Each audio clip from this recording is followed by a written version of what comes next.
আসসালামু আলাইকুম। এটিএন বাংলা সংবাদে সবাইকে স্বাগত জানাচ্ছি। আফরোজ আক্তার কামাল। শুরুতেই সংবাদ শিরোনাম। শেখ হাসিনার বক্তব্য প্রচারে সহায়তা না করতে ভারতের প্রতি আহ্বান উপদেষ্টা আসিফ মাহমুদের। তার কার্যক্রম সমর্থন করে না মোদী সরকার, দেশটির পররাষ্ট্র সচিব।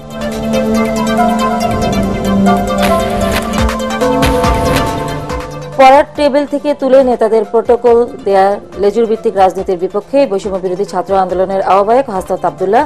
ছাত্র রাজনীতির ধরন ঢেলে সাজানো তাগিদ। প্রতিহিংসামূলক মামলা নিষ্পত্তির পর দেশে আসবেন তারেক রহমান। লন্ডন থেকে ফিরে জানালেন মির্জা ফখরুল, ধৈর্য ধরে নেতা কর্মীদের নির্বাচনের প্রস্তুতি নেওয়ার আহ্বান।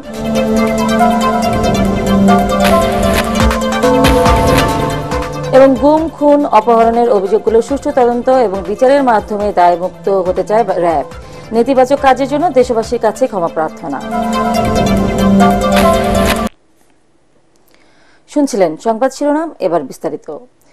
সাবেক প্রধানমন্ত্রী শেখ হাসিনা ভারত থেকে যেন কোনো রাজনৈতিক বক্তব্য দিতে না পারে সে বিষয়ে ব্যবস্থা নিতে দেশটির প্রতি আহ্বান জানিয়েছেন স্থানীয় সরকার উপদেষ্টা আসিফ মাহমুদ। তিনি বলেন, ভারতের সাথে বন্দি বিনিময় চুক্তি অনুযায়ী তাকে ফিরিয়ে দিতে হবে। আর পরিবেশ উপদেষ্টা সৈয়দ রেজওয়ানা হাসান জানান, ভারতের সাথে সম্পর্ক স্বাভাবিক করার চেষ্টা চলছে। সচিবালয়ে এসব কথা বলেন তারা। রিপোর্ট মাহবুব চপলের।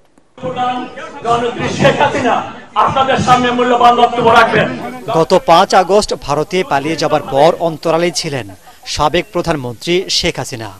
সম্প্রতি যুক্তরাষ্ট্র ও যুক্তরাজ্য আওয়ামী লীগ নেতাকর্মীদের সাথে ভার্চুয়ালি যুক্ত হয়ে অডিও বার্তা পাঠান তিনি। নিজেই একটা মাস্টারমাইন্ড খুনি, এই অন্ধকার কেটে যাবে, নতুন সূর্য উদিত হবে। বিষয়টি ভালোভাবে নিচ্ছে না অন্তর্বর্তী সরকার। শেখ হাসিনা যাতে কোনো মাধ্যমে যুক্ত হয়ে বক্তব্য দিতে না পারে সে বিষয়ে ব্যবস্থা নেওয়ার আহ্বান জানান স্থানীয় সরকার উপদেষ্টা আসিফ মাহমুদ। একজন গণহত্যাকারী ফ্যাসিস্ট, যার আসলে এই মুহূর্তে বিচার হওয়ার কথা, যার এখন কারান্তরীণ থাকার কথা, তিনি ভারতে অবস্থান করছেন এবং সেখান থেকে বিভিন্ন কর্মসূচি, বিভিন্ন বক্তব্য, বিদ্বেষমূলক বক্তব্য তিনি দিয়ে যাচ্ছেন। আমরা আশা করি যে ধরনের কোনো বিদ্বেষমূলক বক্তব্য প্রচারে ভারত তাকে বাধা দেবে এবং যথাসময়ে বাংলাদেশের সাথে ভারতের যে বন্দি বিনিময় ট্রিটি আছে সেই ট্রিটি অনুযায়ী তাকে বাংলাদেশে ফেরত দেওয়া হবে। দুদেশের সম্পর্ক খারাপ করতে ভারতের সংবাদ মাধ্যম উস্কানিমূলক বক্তব্য দিচ্ছে বলেও অভিযোগ করেন তিনি। ভারতীয় গণমাধ্যমের যে অবস্থান বা যে কার্যক্রম সেটাও এই পরিস্থিতিকে উস্কে দেওয়ার জন্য অনেকটাই আসলে দায়ী আমি বলবো। এবং ইভেন আমার ব্যাপারেও সেখানে বিভিন্ন ধরনের প্রোপাগান্ডা করা হয়েছে এবং বাংলাদেশের জনগণের ব্যাপারে বিভিন্ন ধরনের প্রোপাগান্ডা সেখানে হয়েছে। দুদেশের সম্পর্কের কিছুটা টানাপোড়েনের মধ্যেই বাংলাদেশ সফরে আসেন ভারতের পররাষ্ট্র সচিব বিক্রম মিস্ত্রি। দেশে ফিরে পররাষ্ট্র বিষয়ক সংসদীয় কমিটিকে তিনি জানান, ভারতে বসে শেখ হাসিনা ডক্টর ইউনূস সরকারের যে সমালোচনা করছে তাতে এক ধরনের অস্বস্তি তৈরি হয়েছে, যাতে সরকারের কোনো হাত নেই। বাংলাদেশের কোনো দল নয়, জনগণের সাথে সম্পর্ক রাখতে চায় ভারত। পরিবেশ উপদেষ্টাও জানান, প্রতিবেশী দেশের সাথে সম্পর্ক নষ্ট করতে চায় না বর্তমান সরকার। ভারতের মতন একটা বড় প্রতিবেশী দেশের সাথে ভারতও চাইবে সম্পর্ক স্বাভাবিক হোক, আমরাও চাইব সম্পর্ক স্বাভাবিক হোক। আমরা চাইব যে কোনো দল বা কোনো ব্যক্তি কেন্দ্রিক সম্পর্ক কোনো প্রতিবেশীর সাথে আমাদের না হোক। সম্পর্ক হবে ভারতের জনগণের সাথে বাংলাদেশের জনগণের। সরকারগুলো সেখানে সহায়ক ভূমিকা পালন করবে। তিনি জানান, বাংলাদেশেও ভারত বিরোধী কর্মকাণ্ডে কোনো সমর্থন দিচ্ছে না অন্তর্বর্তী সরকার। তাদের মতামত জানাতেই পারে। মাহবুব কবির চপল, এটিএন বাংলা, ঢাকা। একজন শাসকের শিক্ষার্থীদের পড়ার টেবিল থেকে তুলে নেতাদের প্রটোকল দেওয়ার লেজুর ভিত্তিক রাজনীতি ছাত্ররা চায় না বলে মন্তব্য করেছেন বৈষম্য বিরোধী ছাত্র আন্দোলনের আহ্বায়ক হাসনাত আব্দুল্লাহ। ঢাকা বিশ্ববিদ্যালয়ের ডায়ালগ ফর ডেমোক্রেসির আয়োজনে নীতি সংলাপে ছাত্র নেতারা বলেন, বিদ্যমান দলীয় ছাত্র রাজনীতি শিক্ষার্থীদের অধিকার থেকে বঞ্চিত করছে। এ সময় ইসলামী ছাত্র শিবিরের কেন্দ্রীয় সাধারণ সম্পাদক জাহিদুল ইসলাম বলেন, দেশের ছাত্র রাজনীতিতে গঠনমূলক কার্যক্রম নেই। ছাত্র রাজনীতির ধরন ঢেলে সাজানোর সময় এসেছে বলেও মন্তব্য করেন ছাত্র নেতারা। আপনার যখন প্রমোশনের জন্য, বড় পোস্টের জন্য আপনি মাদার পার্টির মুখোমুখি হবেন, তখন মাদার পার্টির এজেন্ডা ছাড়া আপনি ক্যাম্পাসে কখনোই ছাত্রদের জন্য নিরপেক্ষভাবে কাজ করতে পারবেন না। আপনি যদি সিটের ইস্যুটি দেখেন তাহলে আপনি দেখবেন আমরা দলীয় ছাত্র রাজনীতি সহ বিশ্ববিদ্যালয়ে দেখেছি, দলীয় ছাত্র রাজনীতি ছাড়া বিশ্ববিদ্যালয়ে দেখেছি। এরপরে ছাত্র রাজনীতি মানে সেখানে খুন খারাপই হচ্ছে, সেখানে হচ্ছে হত্যা, এরপরে তার জন্য সকল ধরনের টর্চার করাটা একটা জায়েজ ব্যবস্থা হয়ে গেছে। আমি আগানো বলছি, কথাগুলো আমার না, বাট অবজারভেশনটা কেন ছাত্র রাজনীতির প্রতি আজকে আমাদেরকে ডায়লগ করতে হচ্ছে, থাকবে কি থাকবে না, অথবা এই ট্রমাটা কেন তৈরি হলো, সেই প্রসঙ্গে আমি কথাগুলো বলছি। ছাত্র রাজনীতি নিষিদ্ধ এই বক্তব্যের সাথে আমি একমত না। তাহলে কিসের সাথে আমি একমত? আমি একমত হচ্ছে ছাত্র রাজনীতির নামে যা করা হয়েছে, অর্থাৎ চাঁদাবাজি, টেন্ডারবাজি, গেস্ট রুম, গণরুম, অত্যাচার, নির্যাতন, ইভেন আমাকে গেস্ট রুমে ডেকে নিয়ে আমার ফোন বের করে আমি কাদের কাদের ওখানে লাইক দিতেছি সেটা পর্যন্ত চেক করা হয়েছে। মিথ্যা প্রতিহিংসামূলক সব মামলা আদালতের মাধ্যমে মোকাবেলার পর তারেক রহমান দেশে ফিরবেন বলে জানিয়েছেন বিএনপি মহাসচিব মির্জা ফখরুল ইসলাম আলমগীর। লন্ডন থেকে দেশে ফিরে তিনি জানান, দলের ভারপ্রাপ্ত চেয়ারম্যান তারেক রহমান নেতাকর্মীদের ধৈর্য ধরে নির্বাচনের প্রস্তুতি নেওয়ার আহ্বান জানিয়েছেন। নিরপেক্ষ নির্বাচনের মাধ্যমে গণতন্ত্রকে পূর্ণ প্রতিষ্ঠা করাই বিএনপির একমাত্র লক্ষ্য। কামরুজ্জামান রাজীবের রিপোর্ট। 11 দিনের সফর শেষে বুধবার লন্ডন থেকে সস্ত্রীক দেশে ফেরেন বিএনপি মহাসচিব মির্জা ফখরুল ইসলাম আলমগীর। হযরত শাহজালাল আন্তর্জাতিক বিমানবন্দরে গণমাধ্যমের মুখোমুখি হয়ে তিনি জানান, প্রবাসী নেতাকর্মীদের সাথে সাংগঠনিক মতবিনিময়ের মধ্য দিয়ে লন্ডন সফর ফলপ্রসূ হয়েছে। এ সময় নেতাকর্মীদের উদ্দেশ্যে তারেক রহমানের বার্তা জানাতে গিয়ে তিনি বলেন, ছাত্র জনতার বিজয়কে ফলপ্রসূ ও সার্থক করতে হলে নেতাকর্মীদের ধৈর্য ধারণ করে সবাইকে ঐক্যবদ্ধভাবে গণতন্ত্র প্রতিষ্ঠার কাজ করার আহ্বান জানিয়েছেন তারেক রহমান। সাংবাদিকদের প্রশ্নের জবাবে মির্জা ফখরুল জানান, সব রাজনৈতিক মামলা আদালতের মাধ্যমে শেষ করে দেশে ফিরবেন তারেক রহমান। এই বিজয়কে ফলপ্রসূ করতে হলে অবশ্যই সবাইকে ধৈর্য ধরে কাজ করতে হবে এবং গণতন্ত্রকে প্রতিষ্ঠা করতে হবে এবং গণতন্ত্রের যেটা প্রথম পদক্ষেপ ফটক, সেই ফটকে যে নির্বাচনের জন্য সবাইকে প্রস্তুতি নিতে হবে। এখনো বলছি যে আমরা ন্যূনতম সংস্কারগুলো করে নির্বাচন দেওয়ার জন্য, এই জন্যে যে বাংলাদেশে যে সমস্যাগুলো তৈরি হচ্ছে, এই সমস্যাগুলো নির্বাচিত সরকার ছাড়া সমাধান করা বেশ চ্যালেঞ্জিং। অন্যদিকে ভারতীয় আগ্রাসন ও বাংলাদেশের বিরুদ্ধে ভারতীয় গণমাধ্যমে মিথ্যা প্রচারণার প্রতিবাদে জাতীয় প্রেস ক্লাবে এক আলোচনা সভায় বিএনপির স্থায়ী কমিটির সদস্য হাফিজউদ্দিন আহমেদ বলেন, ছাত্র জনতার গণ অভ্যুত্থানের মধ্য দিয়ে যে নতুন বাংলাদেশ প্রতিষ্ঠা হয়েছে, সেখানে কারো আগ্রাসন বাংলাদেশের মানুষ মেনে নেবে না। ভারত কোনো যুদ্ধ পরিস্থিতি তৈরি করলে তারাই ক্ষতির মুখে পড়বে বলেও হুঁশিয়ার করেন তিনি। নিরস্ত্র মানুষ এত সাহসী হতে পারে, এটি বাংলাদেশ ইতিহাস সৃষ্টি করেছে। সুতরাং এই ধরনের জাতির বিরুদ্ধে কোনো আগ্রাসন চালাতে হলে বারবার তাদেরকে চিন্তা করতে হবে, যত বড় শক্তি হোক। আরে ভারত তো কিছুই না, এর চাইতে আরো বড় শক্তিও যদি আসে বাংলাদেশকে কোনোদিন পদানত করতে পারবে না। এখানে সর্বোপরি এদিকে নয়াপল্টন কেন্দ্রীয় কার্যালয়ে দলের যৌথ সভা শেষে বিজয় দিবস ও বুদ্ধিজীবী দিবসের কর্মসূচি ঘোষণা করেন সিনিয়র যুগ্ম মহাসচিব রুহুল কবির রিজভী। এ সময় তিনি বলেন, জাতীয় ও আন্তর্জাতিক চক্রান্তের মধ্যে ঐক্য ধরে রেখে দ্রুত নির্বাচনের দিকে এগিয়ে যেতে হবে। বর্তমান যে অন্তর্বর্তীকালীন সরকার, তাদের পক্ষ থেকে যদি কোনো ধরনের দ্বিধান্বিত প্রশ্নবোধক শব্দ আসে, তাহলে সেটা কিন্তু এই মুহূর্তে জাতির যে ঐক্য, সেই ঐক্যকে বিনষ্ট করবে। কামরুজ্জামান রাজীব, এটিএন বাংলা, ঢাকা। দেশের ৭৯% মানুষ মনে করেন অন্তর্বর্তী সরকারের অধীনে নির্বাচিত রাজনৈতিক সরকার দেশ ভালো চালাবে, আর বর্তমান সরকারের মেয়াদ 1 বছর হওয়া উচিত বলে মত 46%। বেসরকারি সংস্থা ব্র্যাকের জরিপে এমন তথ্য উঠে এসেছে। রাজধানী প্রেস ইনস্টিটিউটে এ নিয়ে এক আলোচনায় প্রধান উপদেষ্টা প্রেস সচিব শফিকুল আলম বলেন, 4 মাসে অশান্ত দেশকে শান্ত করেছে সরকার। দেশকে এগিয়ে নিতে এখন প্রয়োজন রাজনৈতিক সমঝোতা। রিপোর্ট আদিন সচিবের। গণঅভ্যুত্থান পরবর্তী বাংলাদেশে মানুষ কি ভাবছে, জনগণের আকাঙ্ক্ষার কথা নিয়ে BRAC Institute of Governance and Development BIGDর জরিপ।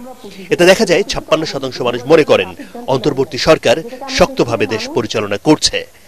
এই সরকারের অধীনে অনুষ্ঠিত হতে যাওয়া ভোটে নির্বাচিত সরকার দেশ ভালোভাবে পরিচালনা করবে বলেও মত 79%। ভোট তো আসলে মানুষজন বহু বছর দেয় নাই বাংলাদেশে।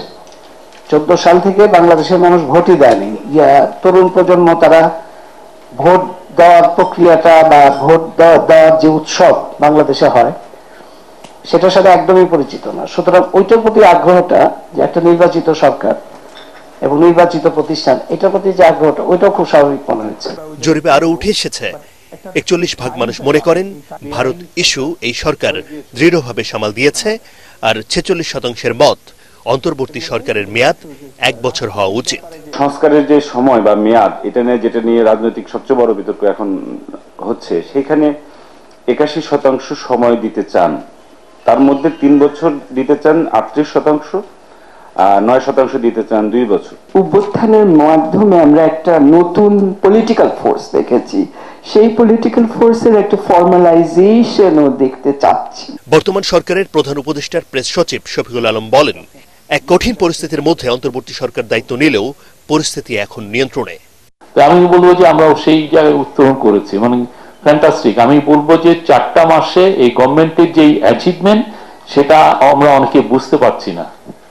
খুবই একটা অশান্ত একটা দেশকে শান্তভাবে নিয়ে এসে একটা, যেটা খুব জরুরি ডিবেট হওয়া উচিত, আমরা কি ধরনের পলিটিক্যাল সেটেলমেন্ট চাই, কি ধরনের বাংলাদেশটা চাই, সেই ডিবেটের জায়গায় আমরা ফ্যাসিলিটেটর, আমরা মানে ইম্পোজ করছি না কিছু। সেই জায়গাটায় প্রফেসর ইউনূস নিয়ে দিয়েছেন যাতে আমরা সবাই পার্টিসিপেট করতে পারি। আর পলিটিক্যাল ল্যান্ডস্কেপ যেটা দেখলাম, আমি মনে করি যে এটা হুইচ ইজ ট্রু।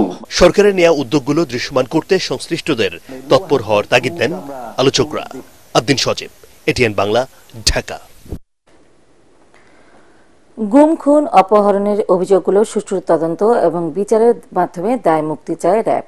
রাজধানীর কারওয়ান বাজারে সংবাদ সম্মেলনে অতীতে র্যাবের নেতিবাচক কর্মকাণ্ডের জন্য দেশবাসীর কাছে ক্ষমা চান বাহিনীর মহাপরিচালক AKM শহীদুর রহমান।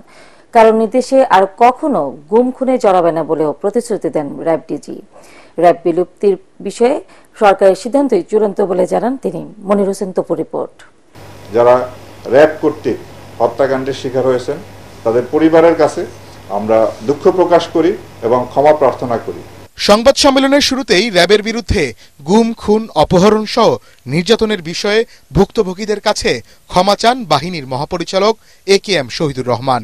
র্যাবের আয়নাঘর ছিল স্বীকার করে তিনি বলেন, তদন্তের জন্য এগুলো সংরক্ষণ করা হয়েছে। সুষ্ঠু নিরপেক্ষ তদন্তের মাধ্যমে আমাদের বিরুদ্ধে যে অভিযোগ আছে তার সুষ্ঠু তদন্ত হবে এবং এর বিচার হবে এবং এইভাবেই আমাদের দায় মুক্তি সম্ভব। র্যাবে যে আয়নাঘরের যে বিষয়টা এসেছে সেটা আপনার এটা তো ছিল, আছে, এবং কমিশন আমাদেরকে নির্দেশ দিয়েছেন যে যা অবস্থায় আছে ওই অবস্থায় রাখার জন্য, কোথাও এখন কোনো রকম যেন কোনো পরিবর্তন না করা হয়।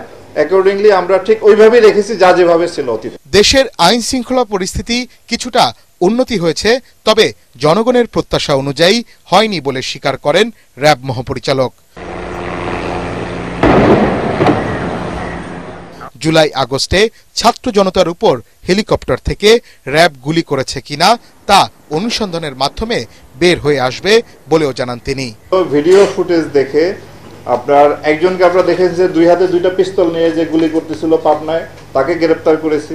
যাত্রাবাড়ি এলাকায় লিটন নামে একজন ছিলেন, তাকেও আমরা গ্রেপ্তার করেছি এবং এই পর্যন্ত সর্বমোট 30 জনকে আমরা গ্রেপ্তার করেছি। আমি যতদিন এই দায়িত্ব পালন করব বা আমার অফিসার যারা আছেন, র্যাব কখনো কারো নির্দেশে ভবিষ্যতে এই ধরনের অপরাধ, যে গুম করা, খুন করা, এটা হলো ফৌজদারি অপরাধ, এই অপরাধে কখনোই আর জড়িত হবে না, এই নিশ্চয়তা আমরা দিচ্ছি। র্যাবের জন্য পৃথক আইনের বিষয়ে প্রস্তাব রাখা হবে বলেও জানান তিনি। র্যাবের জন্য যাতে একটি আইন প্রণয়ন করা যায়, র্যাবের কোনো আপনার নির্দিষ্ট আইন নেই, আর্ম পুলিশ ব্যাটালিয়ন আইন সংশোধন করে র্যাব বাহিনী গঠন করা হয়েছে। গেল 4 মাসে বিভিন্ন ঘটনায় ডাকাতি, ছিনতাই, চাঁদাবাজির সাথে সম্পৃক্ততা পাওয়ায় 16 জন র্যাব সদস্যের বিরুদ্ধে ব্যবস্থা নেওয়া হয়েছে। মনির হোসেন তপু, এটিএন বাংলা, ঢাকা। আগামী 10 এপ্রিল শুরু হচ্ছে 2025 সালের এসএসসি ও সমমানের পরীক্ষা। প্রথম দিনে সকাল 10টা থেকে দুপুর 1টা পর্যন্ত বাংলা প্রথম পত্রের পরীক্ষা অনুষ্ঠিত হবে। আন্তঃশিক্ষা বোর্ড, পরীক্ষা নিয়ন্ত্রক কমিটির আহ্বায়ক এবং ঢাকা মাধ্যমিক ও উচ্চ মাধ্যমিক শিক্ষা বোর্ডের পরীক্ষা নিয়ন্ত্রক অধ্যাপক আবুল বাশারের সই করা এই সময়সূচি প্রকাশিত হয়েছে।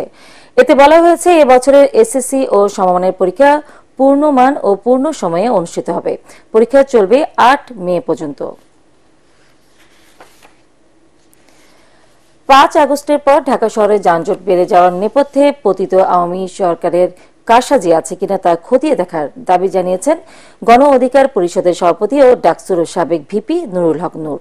বলেন, তিলোত্তমা নগরী গড়ার অঙ্গীকার করে ঢাকাকে বিষাক্ত শহরে পরিণত করেছে সাবেক মেয়ররা। জাতীয় প্রেস ক্লাবে গণপরিবহন সংস্কার বিষয়ক জাতীয় কমিটির আলোচনা সভায় এসব কথা বলেন তিনি। সয়াবিন সহ নিত্য প্রয়োজনীয় পণ্যের দাম বাড়ায় ক্ষোভ জানিয়ে ভিপি নূর বলেন, ব্যবস্থাপনাগত দিক থেকে একের পর এক ব্যর্থ হচ্ছে অন্তর্বর্তী সরকার। দেশ পরিচালনা আর এনজিও চালানো এক বিষয় নয় বলে অভিমত তার। সরকারকে বলতে চাই, রাষ্ট্র পরিচালনা এনজিও পরিচালনা না। সরকার আমার মনে হচ্ছে ম্যানেজারিয়াল ক্যাপাসিটিতে তারা ফেল করতেছে ওয়ান বাই ওয়ান। যেভাবেই হোক এই সরকারকে সফল করতে হবে, জনগণের আকাঙ্ক্ষা এই সরকারকে দিয়ে পূরণ করতে হবে। নির্বাচনের জন্য খাওয়া দাওয়ার জন্য চাপাচাপি করা বন্ধ করতে হবে। পার্টিক্স খেলার খবর।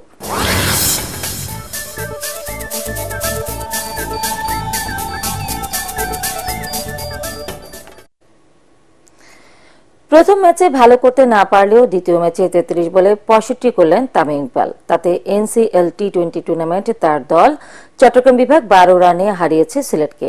প্রথমে ব্যাট করে ম্যাচ সেরা তামিম ইকবালের 33 বলে 65 রানের সুবাদে 9 উইকেটে 145 রান তোলে চট্টগ্রাম বিভাগ। টি20 ক্রিকেটে এটি তামিমের 50তম 50। জবাবে নাইম হাসান ও হাসান মুরাদের নিয়ন্ত্রিত বোলিংয়ে 133 রানে অল আউট হয় সিলেট বিভাগ। নাইম ও হাসান 3টি করে উইকেট তুলে নিয়ে সিলেটের ধস নামান। অন্য ম্যাচে ঢাকা মেট্রো 8 রানে রাজশাহীকে, খুলনা 1 রানে বরিশালকে এবং রংপুর 21 রানে ঢাকা বিভাগকে পরাজিত করেছে।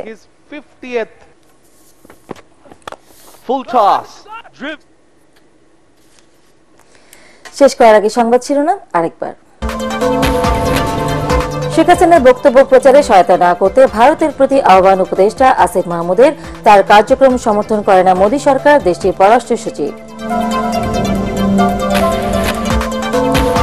পড়ার টেবিল থেকে তুলে নেতাদের প্রটোকল দেওয়ার লেজুর ভিত্তিক রাজনীতির বিপক্ষে বৈষম্য বিরোধী ছাত্র আন্দোলনের আহ্বায়ক হাসনাত আব্দুল্লাহ। ছাত্র রাজনীতির ধরন ঢেলে সাজানো তাগিদ। প্রতিহিংসামূলক মামলা নিষ্পত্তির পর দেশে আসবেন তারেক রহমান। লন্ডন থেকে ফিরে জানালেন মির্জা ফখরুল। ধৈর্য ধরে নেতাকর্মীদের নির্বাচনের প্রস্তুতি নেওয়ার আহ্বান।